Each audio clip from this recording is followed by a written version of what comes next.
जय हिंद बच्चों मैं अजय कुमार वाराणसी उत्तर प्रदेश से आपके अपने चैनल नव शिक्षण पे स्वागत करता हूं। बच्चों आज TSTMS जो बिहार का talent search test in mathematical sciences है 2023 का उसका पेपर हुआ है।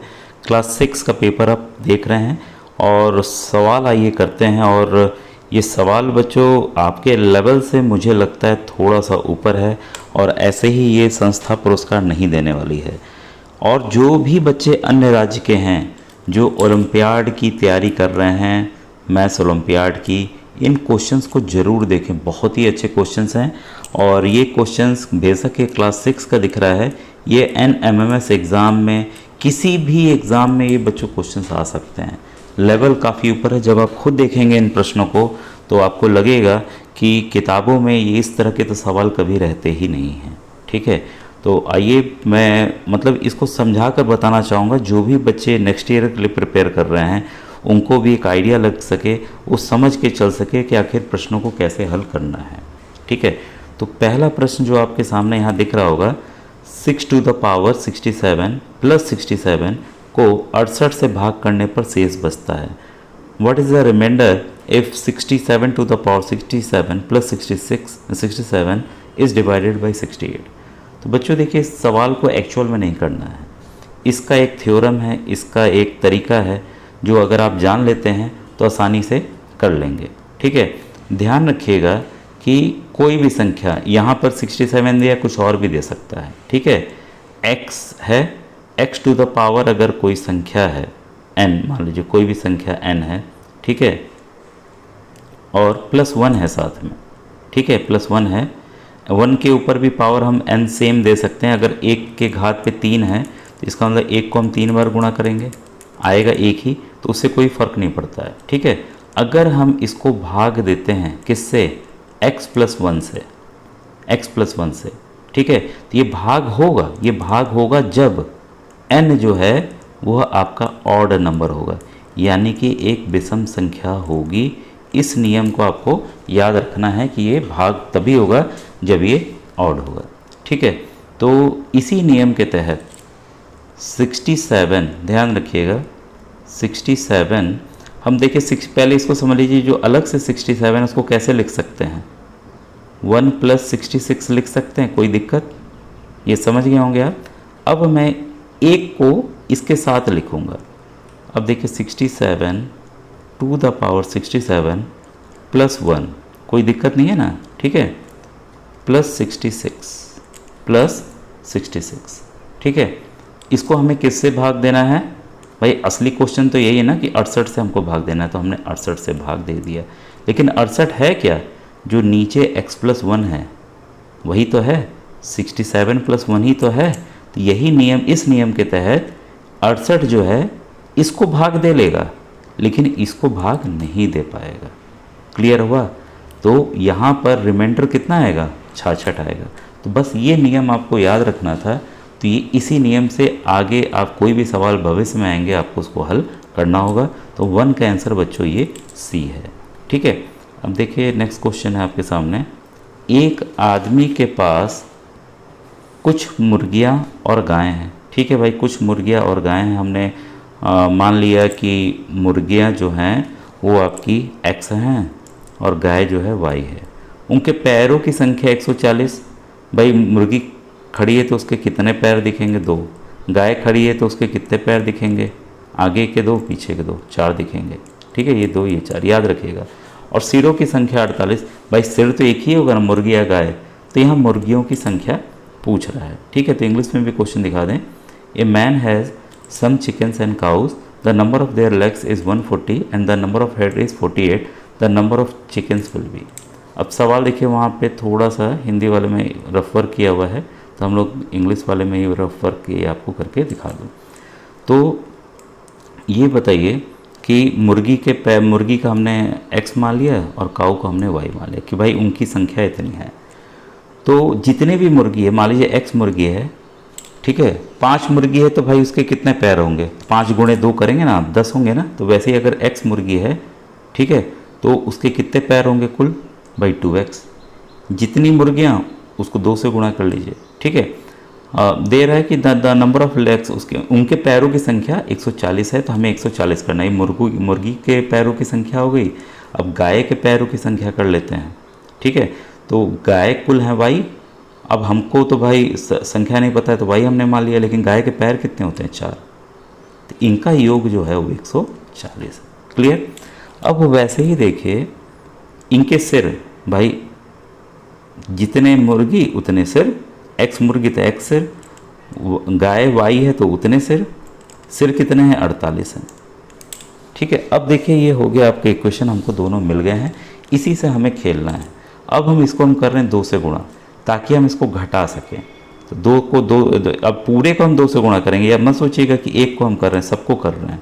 तो यहाँ कितना हो गया? 2x। ये कितना हो गया? 2y। अब ये कितना हो गया आपका? 96 हो गया, जब हमने 2 से गुणा किया। अब इसको हम घटा देते हैं। ठीक है, तो 2x से 2x कट गया। ठीक है, 4 में से 2 गया 2, और y को वैसे ही लिख देंगे बराबर 140 में से 96 घटाएंगे तो आएगा 44। क्रॉस मल्टीप्लाई नियम के तहत 2 उधर नीचे भाग होना चला जाएगा। ठीक है, 2 1 2, ये आ गया 22। यानी कि गाय की हमको संख्या मिल गई 22। तो ये हमें पता है ना। अब देखिए इसको मैं मिटा रहा हूँ। गाय की संख्या हमको मिल गई 22। अब ये हमको पता है x प्लस वाई, उनके जो सिर की संख्या है वो है 48। अब x बराबर y का मान अगर हम डालते हैं 22, उधर ले जाएंगे तो क्या करना होगा? घटाना होगा।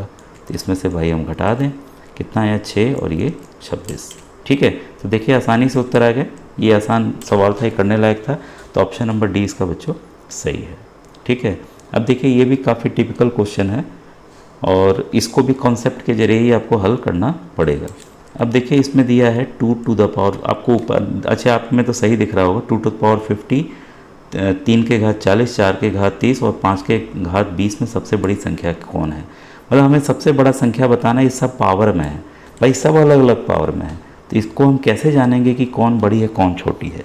ठीक है, देखिए जो संख्या दिया हुआ है इसको तो भाई हम एक नहीं कर सकते। क्लियर है कि सब अलग अलग संख्याएं हैं, लेकिन एक चीज़ हम एक जैसा कर सकते हैं जो हमें इनके घात में दिख रहा है। इनके घात में दिख रहा है, सब में 0 है, सब में 0 है, तो हम सबकी घात को एक कर सकते हैं। ठीक है, तो ध्यान से देखिएगा, हम 2 के घात 50 को कैसे करेंगे? ठीक है, हम 50 को कैसे लिख सकते हैं? 5 गुणे 10 लिख सकते हैं कि नहीं? यही आपको नियम हर एक संख्या के साथ ध्यान देना है।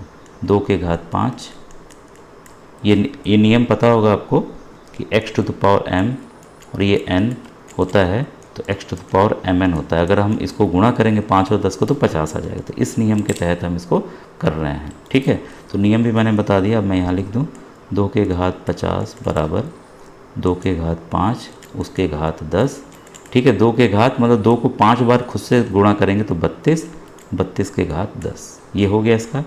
अब ये 3 के घात 40 का देखिए, तो 3 के घात 4 ऊपर 10, ये 0 बच्चों यहाँ गलती से लिख के यहाँ 40। ठीक है, 3 के घात 4 कितना होगा? 81, मतलब 3 को 4 बार खुद से गुणा करना है, बटे 10। तो देखिए ये भी 10 आ गया। संख्याएँ अब अलग अलग मिली लेकिन घात बराबर है। ठीक है, 4 के घात 30 का, भाई 4 के घात 3 ऊपर 10 ले लीजिए। 4 को खुद से 3 बार गुणा करेंगे तो 64 के घात 10, ये भी हमें मिल गया। 5 के घात 20, फिर 5 के घात 2। ठीक है, ये देखिए सब मैं नियम के तहत कर रहा हूँ। 25, 5 को 5 से गुणा 25, अब 10। अब इसमें साफ साफ दिख रहा होगा भाई 25 से बड़ा 64 है, 64 से बड़ा 81 है, 81 से छोटा 32 है। तो सबसे बड़ा कौन? 3 के घात 40। तो क्लियर हो गया कितने आसानी से ये सवाल इस प्रकार बच्चों हल हो गया। तो इसका ऑप्शन नंबर बी बच्चों सही है। तो बच्चों अगर वीडियो अच्छा लगे तो ज़रूर बताइएगा, तो आगे के प्रश्नों को बताऊंगा, क्योंकि समझाने में बच्चों सवाल थोड़ा समय नुकसान होता है, लेकिन समझाएं ना, ऐसे ही उत्तर बता दें तो वो भी गलती होगी मेरी। अब देखिए किसी चुनाव में 8% मतदाताओं ने अपने मत नहीं डाले। इस चुनाव में केवल 2 ही प्रत्याशी थे। जीतने वाले प्रत्याशी ने कुल मतों के 48% मत प्राप्त कर 1200 मतों से चुनाव में दूसरे प्रत्याशी को हरा दिया। चुनाव में कुल कितने मत डाले गए? कितने मत डाले गए ये यहाँ पूछा गया है। ठीक है, तो बच्चे ना अच्छा इसने देखते हैं अभी सॉल्व करते हैं कितना आता है। और यहाँ पे इंग्लिश वर्जन भी देख लें। In an election 8% of the voters did not cast their vote, there were only 2 candidates in this election, this winning candidate got 48% of the total votes and defeated the other candidate by 1200 votes. How many total votes were cast in the election? ठीक है, इसको बच्चों देखिए इसको भी हम लोग एक ट्रिक से करेंगे। इसमें रफ करने का थोड़ा सा कम गुंजाइश है, मैं इंग्लिश वाले में फिर से कर देता हूँ। ठीक है, यहाँ पर देखिए जो दिया हुआ है कि 8% उन्होंने वोट डाला ही नहीं। भाई तो कितनों ने डाला, तो 100 में से 8 अगर हम घटा दें तो 92% लोगों ने वोट अपना डाला। ये क्लियर हुआ। 92% लोगों ने अपना वोट डाला। ठीक है भाई, डाला तो जो जीतने वाला कितना वोट पाया, 48%। ठीक है, 48% पाया जीतने वाला। हारने वाला फिर कितना पाया भाई, कुल वोट डाला था 92, तो 92 में से अगर घटा दें, ठीक है, तो हारने वाला कितना पाया आपका, ये पाया आपका 44%। ठीक है, क्लियर आ गया। 44%। ठीक है भाई, जीतने वाला 48 पाया, हारने वाला 44 पाया। दोनों का अंतर कितना, 48 में से 44 घटा दीजिए, 4% का। ये हमने अंतर इसलिए निकाला क्योंकि यहाँ दिया है कि जीतने वाला कितने अंतर से जीता, 1200 अंतर से जीता। मतलब दोनों का देखिए प्रतिशत का अंतर हमको आ गया है। लेकिन मान लीजिए जीतने वाला x पाया, हारने वाला y पाया, तो घटा देते तो आ जाता ना। यहाँ पे प्रतिशत में हमको पता है कि 4% अंतर रहा है वोट का। ठीक है, इसका मतलब जो 4% वोट है वो 1200 वोट के बराबर है। ठीक है, कुल वोट के 1200 के बराबर है, समझ रहे हैं ना। ठीक है, तो यही चीज़ हम यहाँ करेंगे कि 4% का जो वोट डला वो 1200 के बराबर है। तो कुल वोट, टोटल वोट कितना डाला गया। ठीक है, तो इसी का हम कर देंगे, 4% को नीचे ले आएंगे, प्रतिशत को हटा देंगे तो ऊपर क्या चला जाएगा, 100। ठीक है, 4 1 जा 4, 4 3 जा 12, 300। 300 को 100 से गुणा करेंगे, कितना आ जाएगा, 30,000। ठीक है, तो बच्चों यहाँ आंसर आपका आ गया है, ऑप्शन नंबर सी इसका सही है। ठीक है, तो उम्मीद है ये प्रश्न भी आपको समझ में आ गया होगा। जिन बच्चों को नहीं आया दोबारा इसको आप सुन लेंगे। ठीक है, अब देखिए सवाल ये वाला भी काफ़ी अच्छा है, योग का है। दो संख्याओं का योग 910 है, उनमें बड़ी संख्या को 4% कम कर दिया। ये काफ़ी बार इस तरह के सवाल आते हैं। छोटी संख्या को, मतलब मान लीजिए कोई बड़ी संख्या x है, इसको 4% कम कर दिया गया, और जो बड़ी संख्या मान लीजिए y है तो उसको 12% बढ़ा दिया गया। ठीक है, तो आप कुछ भी x a b c d कुछ भी ले सकते हैं, तो प्राप्त संख्या एक समान होगी। तब वो अगर ऐसा कर देते हैं, छोटा एक को बड़ा करते हैं, दोनों संख्या समान हो जाएंगे। इन संख्याओं में छोटी संख्या कौन सी है, अब इसमें ये संख्या पूछ लिया है। ठीक है, अब यहाँ पे क्या है, इंग्लिश वर्जन देख लें। The sum of two number is 910 if the larger number is reduced by 4% and the smaller number is increase by 12%, then the number obtained will be the same, then which of this number is the smallest number. ठीक है, तो इस सवाल को देखिए हम कैसे approach करेंगे। सवाल आपके पास है, इसको मैं थोड़ा बड़ा कर लूँ क्योंकि मुझे रफ़ करने के बच्चों ना वर्क नहीं मिल पा रहा है।